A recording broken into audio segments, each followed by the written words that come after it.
One of the most compelling yet unknown aspects of Greek cuisine is the influence of the Asia Minor Greeks. These were Greeks who were living in what we know as present-day Turkey for more than 3,000 years.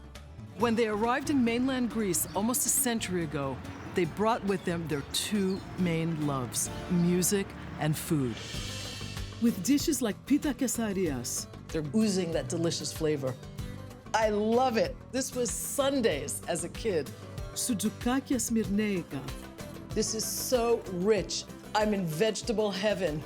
And luscious stuffed eggplants, the Asia Minor Greeks have left an indelible mark on Greek culture. Join me on My Greek Table as I explore the sounds and aromas of this fascinating chapter in Greek history.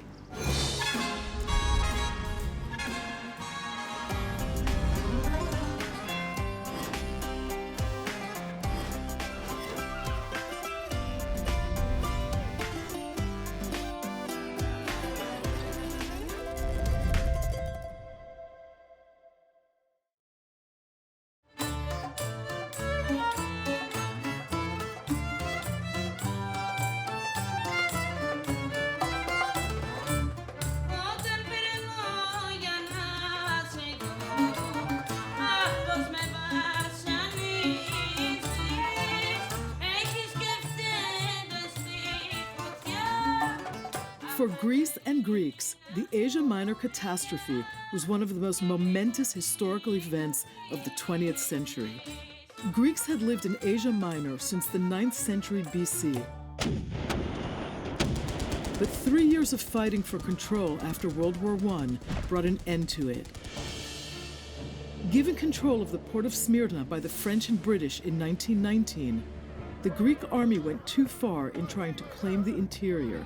The Allies withdrew their support, and a new charismatic leader, Mustafa Kemal, defeated them and set fire to the glorious cosmopolitan city. Smyrna burned for 9 days in September 1922, and in the end, around 200,000 Greeks and Armenians were evacuated. The disaster resulted in the Treaty of Lausanne in 1923, which, among other things, decreed that all Christians living in Turkey and all Muslims in Greece would have to return to the land of their origin. In all, about 1.5 million Christians were deported to Greece, leaving their homelands with little beyond their glorious recipes and soulful music. The Asia Minor refugees changed Greece forever. Their cuisine, born in the towns along the silk and spice routes, was sophisticated and fragrant. They used spices like cumin, cinnamon, cloves, and nutmeg. The Asia Minor Greeks gave us dolmadakia, peynirli, melted cheese boats that could be topped with anything, but particularly sliced sausage and pasturma, saganaki, and dozens of eggplant dishes, and much more. Together with their seductive cuisine, the Asia Minor Greeks carried a beautiful musical tradition in their hearts. It is difficult to trace the exact roots of rembetika, as this urban music is called, something akin to the Greek blues, because it existed in different styles in both Asia Minor and Greece proper. Over the next decade, in the poorer neighborhoods of Piraeus and Athens, two distinct musical traditions intermingled: the native Pireotica or Piraeus style rembetika of Greece, and the Café Aman style Smyrneica of the refugees. Like the touch of spice that perfumed all their delicious recipes, so too did their lyrical traditions change the face of Greek music forever. I am making a quick version of one of the most aromatic pies in all of Anatolia, something that the Greeks call pita quesadillas. It's a combination of this beautiful pasturma, which is basically a cured beef with a spice rub that includes cumin, paprika, garlic, and fenugreek, which is what makes it sticky. I want to get my thick spice rub off the meat before I chop it because it's already done its job. It's already lent its incredible fragrance to the cured beef. Different cuts of meat go into making pastırma, and it's air-dried for at least a month. I want to get my tomatoes diced. I like to get the seeds and most of the juicy pulp out of my tomatoes because it'll make those little filo cups soggy.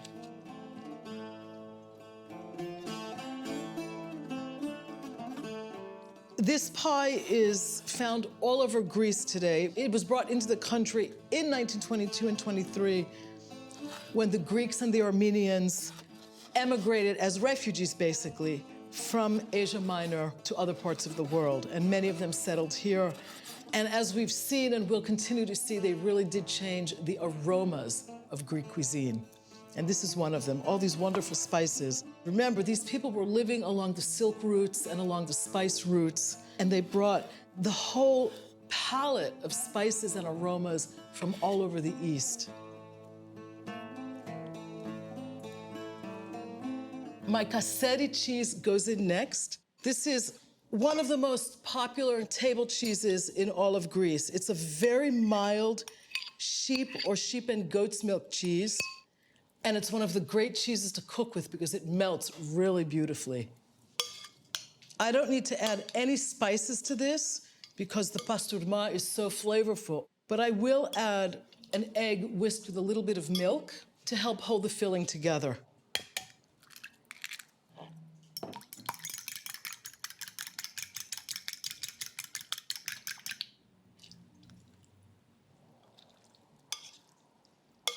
The filling is nice and moist. Everything's beautifully combined. That's exactly what we're looking for. And I'm getting all those great aromas.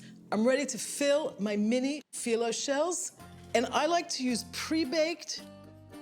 Just get them buttered all over and on the inside.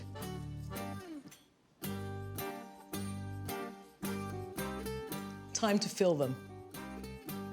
You can do this in a couple of different ways. I like to eyeball it and use my hands, and you basically just want to fill like a 1-inch ball of filling. Press it just a little bit so that when it bakes, the cheese doesn't melt on the outside of the phyllo cup. Whenever you go to a Greek home, you're always offered something to eat. This is a great choice. There is always some kind of mezet to offer a guest. I'm gonna finish filling my phyllo cups, and then I'm gonna bake them off for about 10 to 12 minutes in a 350-degree oven until they're nice and golden and the filling is set and just oozing that delicious flavor.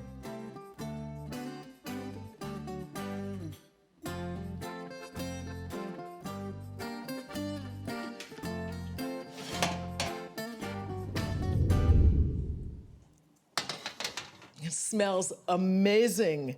My whole kitchen smells like, instead of a view of the Parthenon, I've got a view of the spice roads right out the window.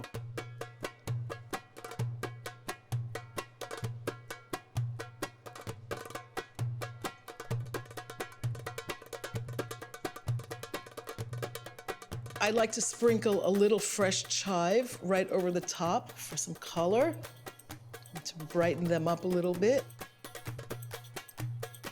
I have to taste at least one.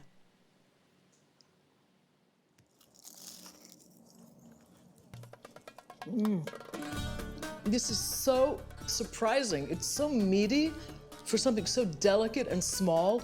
The phyllo pastry is perfect. It's so crisp and buttery.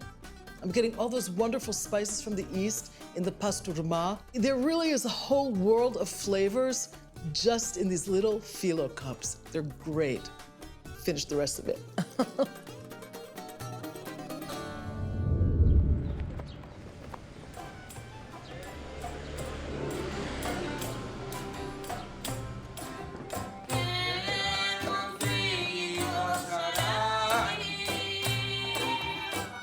I would really like to hear more about how you got into the music. What attracted you to the music?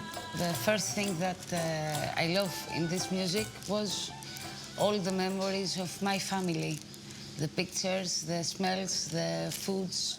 Πώς σε αυτά τα κομμάτια είναι ότι είναι πριν το 40 και υπάρχει ένα πολύ εκλεπτισμένο λεξιλόγιο που δεν το συναντάς σήμερα στα τραγούδια και τα συναισθήματά μου εκφράζονται πιο άμεσα με αυτά τα τραγούδια από ότι με τα πιο καινούρια.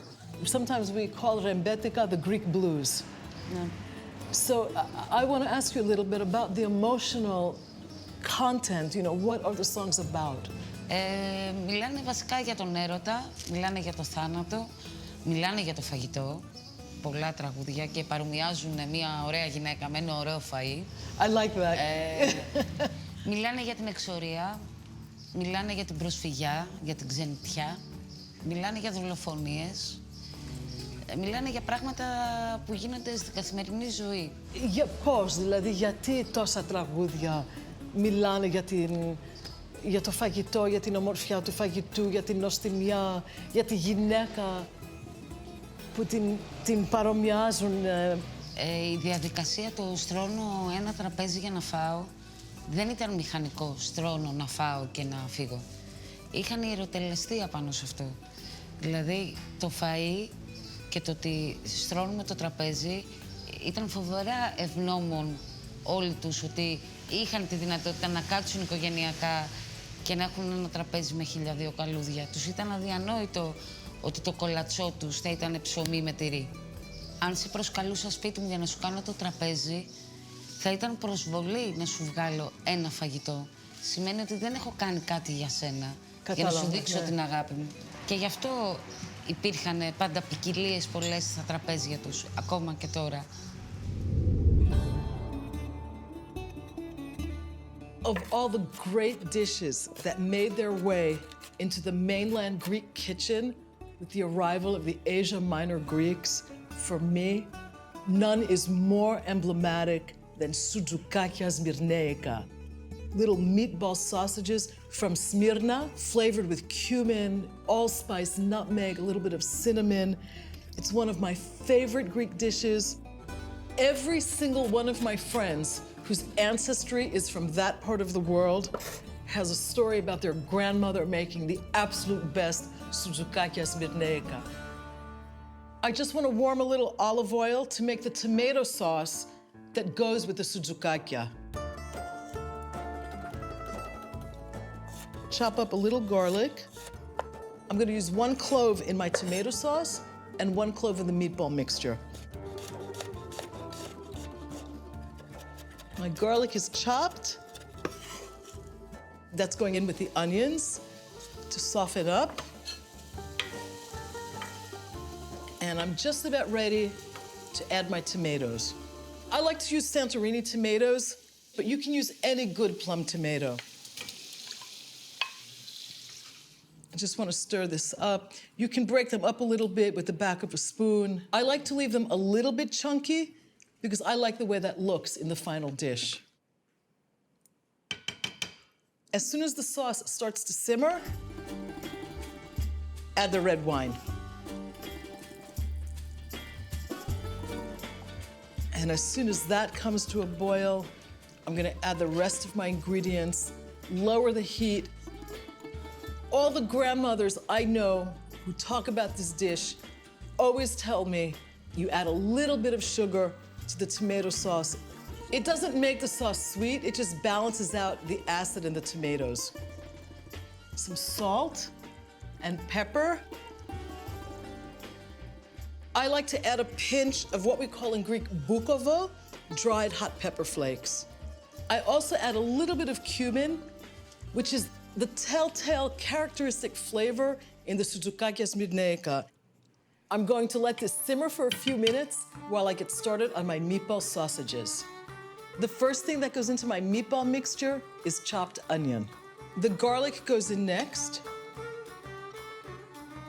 I always add an egg to my Suaka and all these wonderful spices. Cumin and a lot of it. This is the signature.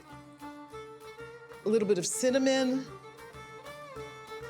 nutmeg, allspice, and paprika. A little bit of salt, generous pinch of black pepper. I like to add a little bit of white wine.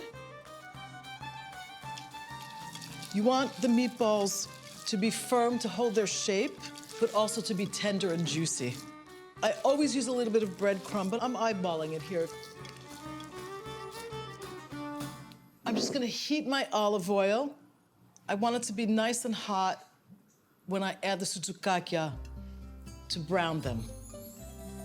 Basically, you wanna make kind of plump ovals.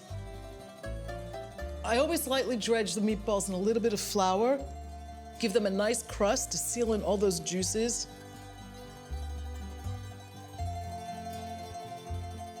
Shake off the excess flour and place them carefully in the hot oil.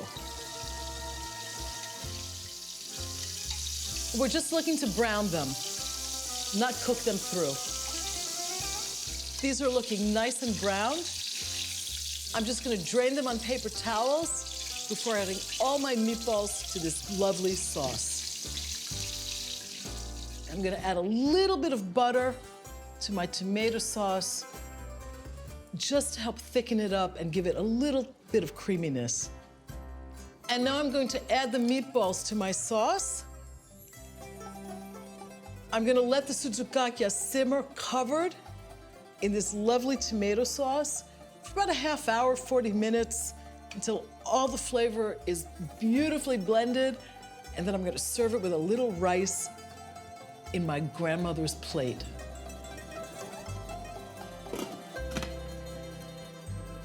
And of course, I'm serving the rice exactly as she would have done it,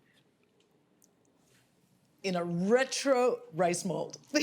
I love it. I have such memories of this. This was Sundays as a kid. The suzukakia are ready, and they're looking really good.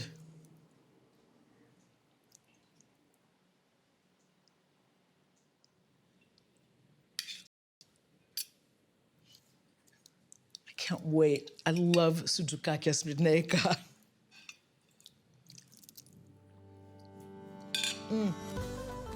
Τέλειο.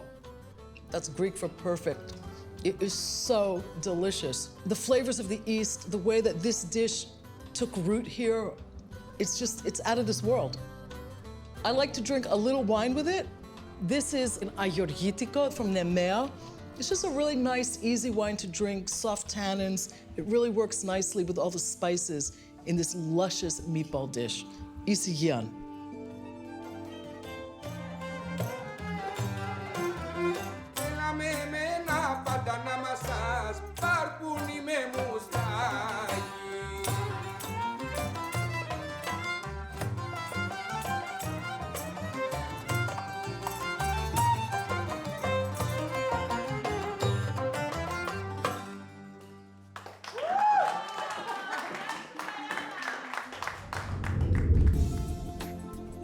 I'm cooking one of my favorite eggplant dishes, Imambouli. It's a classic in the cuisine of the Asia Minor Greeks, and it's one of the best vegetarian dishes in all of Greek cuisine. I start by slicing my eggplants in half lengthwise. I score my eggplant and broil it in order to soften the flesh, which will in turn become part of the filling. A little olive oil into the pan. A generous amount of olive oil goes over the flesh of the eggplant. Eggplant absorbs a lot of olive oil. I want to turn this over, and I'm just going to get this under the broiler for about 5 to 8 minutes until they start to char, and then I'm going to turn them over and finish softening them up. While my eggplants are under the broiler, I'm going to start on my filling. Fair amount of olive oil. There's a story about this dish. It's called Imambouli. The Imam fainted. And they say that he either fainted because the dish was so delicious, he passed out, or because he realized how much olive oil his wife used to prepare it. My onions are going in. I want to add a little bit of salt. I'm ready to add my garlic. I like to use fresh tomatoes in this dish. You can also do it with good quality canned tomatoes. I'm gonna let this cook down a little bit, but I wanna check on my eggplants. My eggplant pulp is almost there. It needs a little more cooking to soften up. Back to this beautiful, fresh tomato and onion filling. I want to season it with a little salt and pepper. I want to get a little balsamic vinegar in there. My petit mezzi, this is grape molasses. It's one of the world's oldest sweeteners. I want to get my raisins in next. Everything's got that gorgeous, almost caramelized color. I'm turning this off. The eggplants are tender but still al dente, and that's exactly what we want. I just want to scoop out the pulp. The one thing you definitely want to be careful of is keeping enough of a rim around the eggplant so that it stays whole and it will contain the stuffing. My fresh herbs, and I've got beautiful parsley here. That adds a really nice color, and mint adds such intense flavor. There's a whole garden of ingredients going on in this frying pan. Set my eggplant halves inside and fill them with this gorgeous filling. You want the filling to kind of spill over the top of the eggplants, and that's how you always see it in Greek restaurants, at least in Greece. You get every inch of the surface covered. Now that my eggplants are filled, I'm gonna turn the oven down to 350. Let these bake for about a half hour until the vegetables are really tender and the filling has all melded together into something so delicious that when you eat it, you practically faint.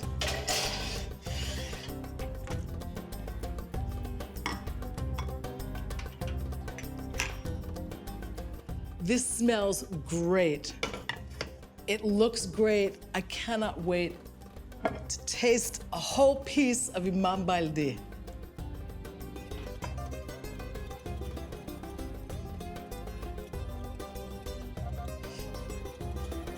I like to garnish my Imambouli with a little fresh mint that plays off the mint that's already been cooking in this wonderful filling.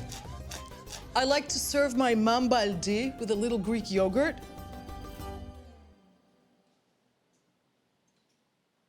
The tang of the yogurt goes really great with all the wonderful sweetness and those caramelized aromas and the onions and the tomatoes in this beautiful dish.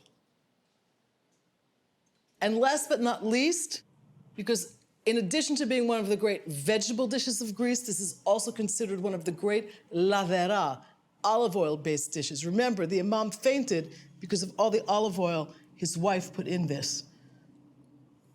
I love this dish, and I can't wait to taste some. I'm in vegetable heaven. This is so rich, and it's surprisingly rich for being a purely vegetarian dish. The tartness in the yogurt works beautifully with all the sweetness, the natural sweetness in all these vegetables that have been cooking and melding together. It's no wonder we've embraced this dish from the shores of Asia Minor, and we've made it our own.